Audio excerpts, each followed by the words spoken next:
क्या कर्नाटक की राजनीति में अब वो होने जा रहा है जिसकी चर्चा पिछले 2.5 साल से हो रही थी?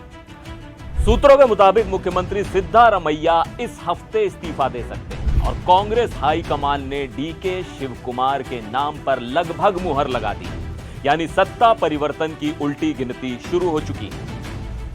नमस्कार, मैं हूं सिद्धार्थ प्रकाश। कर्नाटक की राजनीति में पिछले कई महीनों से जो सवाल हवा में तैर रहा था, अब उसका जवाब सामने आता दिख रहा है। एनडीटीवी को सूत्रों से मिली जानकारी के मुताबिक कांग्रेस नेतृत्व ने मुख्यमंत्री पद डीके शिवकुमार को सौंपने के पक्ष में सहमति बना ली। वहीं मौजूदा मुख्यमंत्री सिद्धारमैया को राज्यसभा सीट और दिल्ली में बड़ी राष्ट्रीय भूमिका का प्रस्ताव दिया गया है। दरअसल 2023 विधानसभा चुनाव में कांग्रेस की बड़ी जीत के बाद मुख्यमंत्री पद को लेकर सिद्धारमैया और डीके शिवकुमार दोनों दावेदार थे। उस समय पार्टी ने समझौते का रास्ता निकाला। सिद्धारमैया मुख्यमंत्री बने और डीके शिवकुमार को उप मुख्यमंत्री की जिम्मेदारी मिली। लेकिन शिवकुमार समर्थकों का दावा लंबे समय से रहा है कि उस वक्त 2.5 साल के फॉर्मूले पर सहमति बनी थी, यानी 2.5 साल बाद मुख्यमंत्री की कुर्सी डीके शिवकुमार को मिलनी थी। हालांकि कांग्रेस ने कभी सार्वजनिक रूप से ऐसी किसी व्यवस्था की पुष्टि नहीं की। सूत्रों के अनुसार कांग्रेस नेतृत्व ने आज करीब 6 घंटे लंबी बैठक की। आधिकारिक तौर पर पार्टी ने कहा कि चर्चा केवल राज्यसभा और विधान परिषद चुनावों को लेकर हुई है। कांग्रेस महासचिव केसी वेणुगोपाल ने साफ कहा कि बाकी अटकलों में कोई सच्चाई नहीं। लेकिन सूत्रों का दावा है कि बैठक में नेतृत्व परिवर्तन पर गंभीर चर्चा हुई और हाईकमान का झुकाव पूरी तरह डीके शिवकुमार की तरफ दिखाई दिया। अब आप सोच रहे होंगे, पहले बदलाव क्यों नहीं हुआ?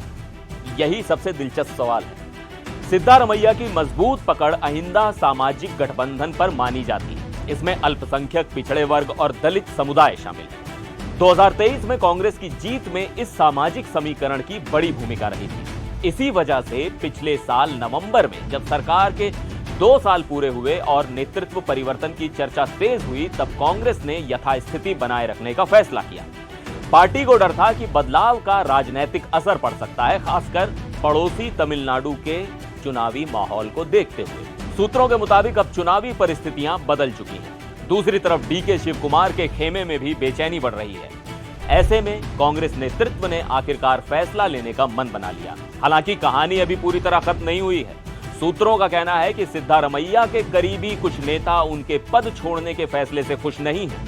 उन्होंने मुख्यमंत्री से सभी विकल्पों पर विचार करने की सलाह दी है। यही वजह है कि सिद्धारमैया ने कथित तौर पर दिल्ली में प्रस्ताव पर फैसला लेने के लिए कुछ समय भी मांगा है। अब निगाहें इस बात पर हैं कि क्या अगले कुछ दिनों में वास्तव में इस्तीफा आता है, क्या डीके शिवकुमार मुख्यमंत्री पद की शपथ लेते हैं और क्या सिद्धारमैया दिल्ली की राष्ट्रीय राजनीति में नई भूमिका स्वीकार करते हैं? आपको क्या लगता है? कांग्रेस का यह सत्ता परिवर्तन पार्टी को मजबूत करेगा या कर्नाटक में नया राजनीतिक संघर्ष शुरू करेगा? कमेंट्स करके जरूर बताइएगा। फिर मिलेंगे एक और वीडियो में। आप देखते रहिए एनडीटीवी।